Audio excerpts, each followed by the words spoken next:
2026 সালের পবিত্র রমজান মাস সামনে রেখে মুসলিম বিশ্বজুড়ে ইতোমধ্যেই দিন গণনা শুরু হয়েছে।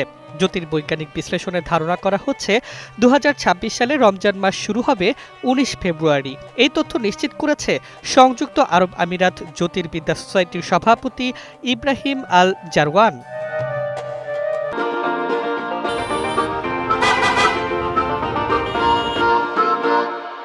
তিনি জানিয়েছেন, 1447 হিজরি সনের রমজানের চাঁদ 17 ফেব্রুয়ারি সন্ধ্যায় আকাশে উদিত হলেও সেটি খালি চোখে দেখা সম্ভব হবে না, কারণ সূর্যাস্তের মাত্র 1 মিনিট পরে চাঁদ ডুবে যাবে। ফলে 18 ফেব্রুয়ারি নয়, 19 ফেব্রুয়ারি থেকেই রোজা শুরু হওয়ার সম্ভাবনা বেশি।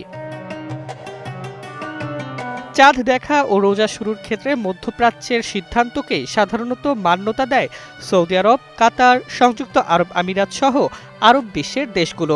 একই সঙ্গে শাওয়াল মাসের প্রথম দিন ও ঈদুল ফিতরও নির্ধারিত হয় একই ধারাবাহিকতায়। জ্যোতির্বিদরা মনে করছেন 2026 সালের 20 মার্চ শুক্রবার হবে শাওয়ালের প্রথম দিন, অর্থাৎ ওই দিন মধ্যপ্রাচ্যে পালিত হবে ঈদুল ফিতর। প্রথম দিকে মধ্যপ্রাচ্যের দেশগুলোতে রোজার দৈর্ঘ্য হবে প্রায় 12 ঘন্টা। মাসের শেষে তা বেড়ে 13 ঘন্টা পর্যন্ত যেতে পারে বলে ধারণা করা হচ্ছে। বাংলাদেশে সাধারণত মধ্যপ্রাচ্যের একদিন পর রমজান ও ঈদ উদযাপনের প্রথা অনুসারে বাংলাদেশে রমজান শুরু হবে 20 ফেব্রুয়ারি এবং ঈদুল ফিতর হতে পারে 21 মার্চ।